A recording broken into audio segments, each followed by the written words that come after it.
시청자 여러분 안녕하십니까? TJB 8시 뉴스 시작합니다.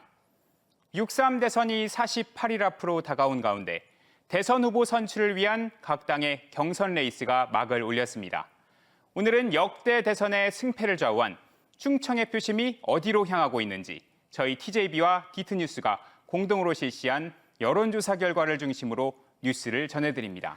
대선 후보 적합도에선 민주당 이재명 후보의 독주 체제 속에 한덕수 대통령 권한대행의 지지율이 약진하면서 3자 가상 대결에서 범보수 주자 가운데 유일하게 20%를 넘긴 것으로 조사됐습니다. 먼저 조혜원 기자가 보도합니다.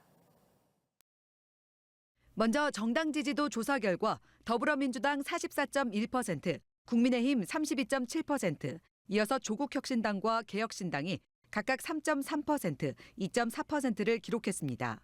범보수 진영 후보 적합도 조사에선 한덕수 총리의 약진이 두드러졌습니다. 한 총리 11.9%, 한동훈 전 대표 10.1%, 홍준표 전 대구시장 8.1%, 안철수 의원 5.5% 등 오차 범위 내 접전을 보였습니다. 범진보 진영 후보 적합도 조사에선 이재명 전 대표가 44.4%로 오차 범위 밖에서 우세했고 이낙연 전 총리 7.7%, 김동연 경기지사가 6.8%로 뒤를 이었습니다.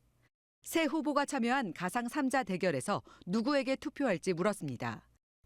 이재명 전 대표, 한덕수 총리, 이준석 의원이 맞붙은 대결에서 이 전 대표가 45.1%로 가장 높은 지지율을 기록했고 한 총리가 21.6%, 이 의원은 5.6%를 얻었습니다. 이재명 전 대표, 한동훈 전 대표, 이준석 의원의 3자 대결에서는 이 전 대표가 45.4%로 선두를 유지했고 한 전 대표는 15.9%, 이준석 의원은 5.1%로 나타났습니다. 홍준표 전 시장이 참여한 3자 대결과 김문수 전 장관이 참여한 3자 대결에서도 이 전 대표는 각각 45.5%로 모두 우세했습니다. 이번 여론조사는 TJB가 디트뉴스와 함께 조원 CNI 글로벌 리서치에 의뢰해 지난 14일부터 15일까지 이틀 동안 대전과 세종, 충남 지역 만 18세 이상 남녀 1,004명을 전화 면접 조사했고 표본 오차는 95% 신뢰 수준에 플러스 마이너스 3.1%포인트입니다. TJB 조혜원입니다. 초유의 비상계엄 사태 이후 치러지는 이번 조기 대선에서 새로운 화두로 떠오른 개헌과 대통령 집무실 이전에 대해 우리 지역민들은 어떤 생각을 가지고 있을까요? 응답자의 70%가 개헌이 필요하다고 답했고 차기 대통령 집무실로는 세종이 적절하다고 답한 사람이 청와대보다 많았습니다. 이어서 김소영 기자가 전해드립니다. 조기 대선을 앞두고 헌법 개정 필요성에 대한 지역민들의 생각을 물어봤습니다. 70.2%가 개헌이 필요하다고 답했고 개헌이 필요하지 않다는 응답은 23.7%로 나타났습니다. 10명 중 7명 이상이 개헌 필요성에 공감한 가운데 현행 대통령이 큰 권한을 갖는 대통령 중심제를 토대로 개헌해야 한다는 의견이 36.9%로 가장 많았고 국회 다수당이 내각을 구성하는 의원 내각제가 좋다는 의견은 17.1%였습니다. 19.1%는 이 둘을 합친 분권형 대통령제를 선호했습니다. 대통령 임기에 대한 물음엔 미국과 같이 4년 중임제가 좋다는 의견이 57.9%로 과반이 넘었고 현행 5년 단임제가 좋다는 대답은 33%로 나타났습니다. 차기 대통령 집무실로 어디가 적절한지에 대해서도 물어봤습니다. 42.7%가 집무실을 세종으로 이전해야 한다고 답한 가운데 청와대로 돌아가야 한다는 의견이 36.5%로 나타났습니다. 현재 대통령실이 있는 용산은 13%에 그쳤습니다. 그렇다면 대전, 세종, 충남 지역민들이 생각하는 차기 정부 최우선 과제는 무엇일까요?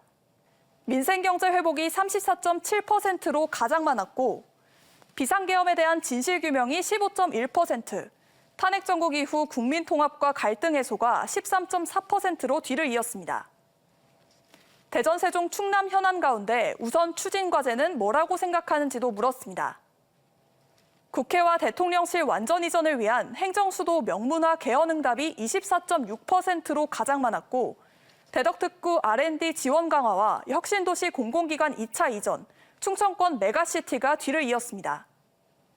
이번 여론조사는 TJB가 디트뉴스와 함께 조원 CNI 글로벌 리서치에 의뢰해 지난 14일부터 15일까지 이틀 동안 대전과 세종, 충남 지역 만 18세 이상 남녀 1,004명을 전화 면접 조사했고 표본 오차는 95% 신뢰 수준에 플러스 마이너스 3.1%포인트입니다. TJB 김소영입니다.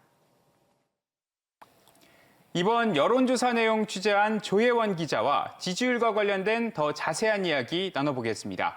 조 기자, 먼저 가장 눈에 띄는 게 한덕수 대통령 권한대행의 지지율입니다. 아직 대선 링에 오르지도 않았는데 국민의힘 경선 주자들과 어깨를 나란히 하고 있습니다. 이 같은 지지율의 약진 어떻게 봐야 할까요? 네, 전체 지지율로는 오차 범위 내 접점이지만 국민의힘 지지층으로 좀 좁혀 들어가면 한덕수 대행의 약진이 확연히 드러납니다.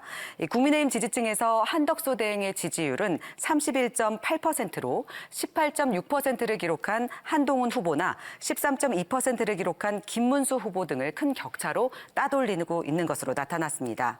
민주당 이재명 전 대표와 이준석 개혁신당 후보와의 가상 3자 대결에서도 범보수 주자 가운데 유일하게 20%가 넘는 지지율을 보였는데요. 이재명 대항마로 떠오르고 있습니다. 전문가들은 보수나 진보 양쪽으로 치우치지 않는 이 충청의 민심이 차기 대선 주자로서 중도적 이미지를 가진 한대행에 대한 기대감으로 나타나고 있는 것으로 분석됩니다.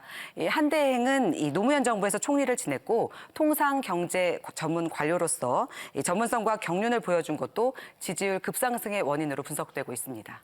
네, 반면 당초 범보수 진영에서 1위를 달리고 있던 김문수 전 고용노동부 장관, 이번 조사에서는 5%대 지지율을 보였습니다. 이 부분도 좀 눈에 띄는데 이건 어떻게 분석할 수 있습니까? 네, 이 김문수 전 장관은 탄핵 정국에서 이 탄핵 반대 선봉에 서면서 이른바 아스팔트 보수 지지층의 그러한 정말 뜨거운 열기를 받았는데요. 이 대선에서 이기려면 중도층의 그러한 흡수가 가장 중요합니다. 그래서 김 전 장관의 경우 중도 확장에 대해서 보수층에서도 내부적으로도 의구심이 있다는 분석이 나오고 있고요. 그러한 부분이 이번 여론조사에서도 확인된 것으로 보입니다. 특히 양극단으로 치우치지 않는 충청의 민심은 이제 정말 강성 진보나 강성 보수 주자들에 대해서 좀 거부감을 갖고 있기 때문에 그런 점도 김문수 후보에 대한 낮은 지지율로 이어진 것이 아닌가 하는 그런 분석입니다. 다시 한덕수 권한대행의 이야기로 넘어가 보겠습니다. 한 대행은 국민의힘 경선에는 불출마했습니다. 그런데도 지지율이 지금 유의미한 상승세를 보이고 있는데 그래서 국민의힘 경선 1위 후보와 또 단일화 얘기도 나오고 있습니다. 정말 가능성 있는 얘기일까요?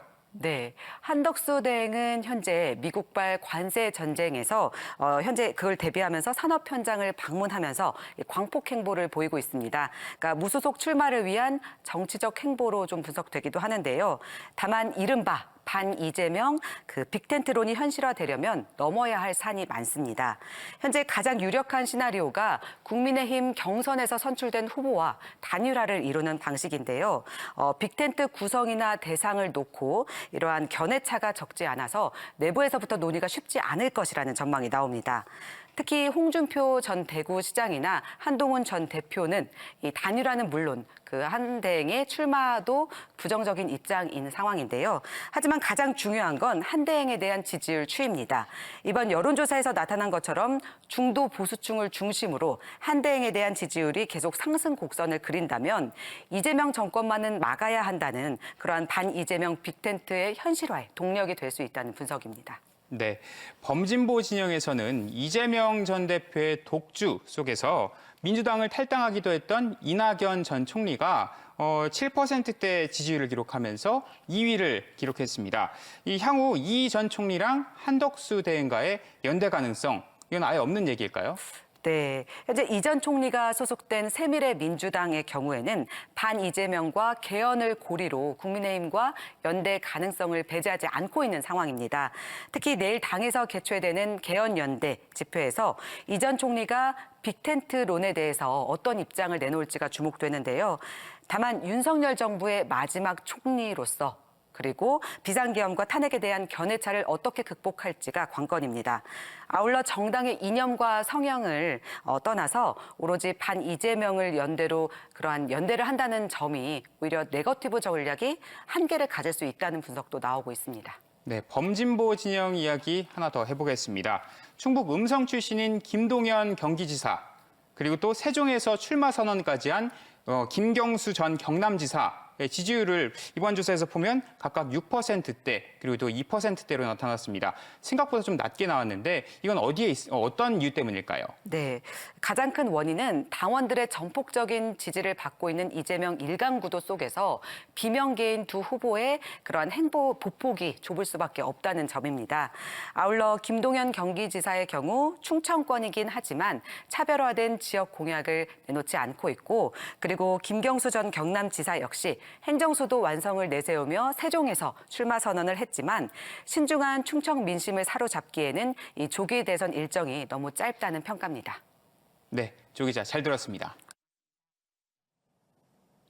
지난달 말부터 시작된 급식조리원들의 쟁의 행위로 인한 대전 학교들의 급식 차질 사태에 대해 대전시 교육청이 입장문을 내놨습니다. 교육청은 노조의 쟁의 행위가 예측할 수 없이 돌발적으로 이뤄져 학교의 정상적인 교육 활동에 피해를 야기했다며 위법한 사항이 있는지 따져보고 관련 법률에 따라 대응할 예정이라고 밝혔습니다. 이어 학생의 학습권과 건강권이 침해될 우려가 있는 사항에 대해선 노조 측의 요구사항을 수용할 수 없으며 교섭을 재개해 대안적 해결 방안을 모색하겠다고 덧붙였습니다.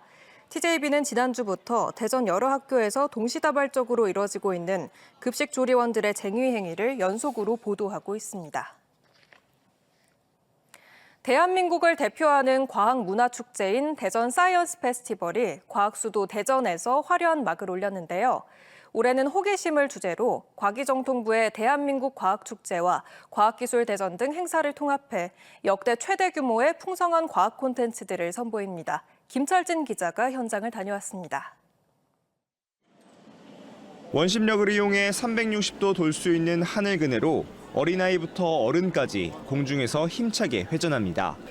드론으로 만든 농구공을 좁은 공간 속에서 이리저리 움직여 좁은 골망 안으로 슛을 던집니다. 드론을 처음 만져보는 아이들의 눈빛은 어느 때보다 진지합니다. 처음 만져보는 거여서 더 신기했어요. 20년 뒤에는 진짜 있을 것 같습니다. 저도 오고 싶었고 학교 안 가니까 좋고 그냥 왔어요. 오는 주말까지 닷새간 대전 컨벤션 센터와 엑스포 시민광장 등에서 펼쳐지는 2025 대한민국 과학기술축제. 아이들에게 가장 인기가 있는 건 직접 만들고 추억을 남길 수 있는 각종 체험 부스입니다. 과학축제장인 만큼 평소엔 유리 전시대 너머로 보던 실제 화석도 직접 만져보고 어린이 도슨트가 전해주는 이야기에도 푹 빠져봅니다. 야외에선 각종 체험 부스와 먹거리 존, 무대 시설 등이 마련돼 방문객들을 맞이할 예정입니다. 올해는 대전 사이언스 페스티벌에 과기부의 대한민국 과학기술대전 등이 통합돼 전국 518개 기관, 849개의 과학 컨텐츠로 꾸며져 역대 최대 규모를 자랑합니다. 개막식엔 AI를 이긴 마지막 인간, 이세돌 구단이자 유니스트 특임 교수가 참여해 축제의 막을 엽니다. 호기심 발전소, 호기심 연구소 등 다양한 프로그램이 준비되어 있고요. 가족 단위의 참여형과 그리고 체험형이 준비되어 있기 때문에 아마 좋은 경험이 될 거로 보고 있습니다. 이번 행사는 과학 유튜버들과 인플루언서들도 참여하는 프로그램이 늘어나 온라인과 오프라인 양방향으로 축제를 즐길 수 있습니다. TJB 김철진입니다. 오늘 오전 9시 5분쯤 세종 중촌중학교 급식실에서 불이 나 10여 분 만에 꺼졌습니다. 이 불로 인명피해는 없었고 학생과 교직원 등 1,100여 명이 긴급 대피했습니다. 화재 발생 40여 분 뒤 학교 측은 전교생을 모두 귀가 조치했습니다.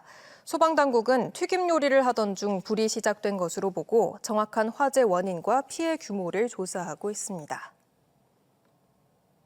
충남도 공무원 노조가 보건복지국장 대기 발령 조치에 반발하며 철회를 촉구했습니다. 노조는 오늘 성명을 통해 도의회 부결 직후 실무 책임자에게 책임을 전가한 건 과도한 인사 조치라며 공직사회 위축과 소극 행정으로 이어질 수 있다고 우려했습니다. 이어 독단적 인사 중단과 인사원칙 수립을 요구하며 도정의 공정성과 건강성을 위해 끝까지 투쟁하겠다고 밝혔습니다.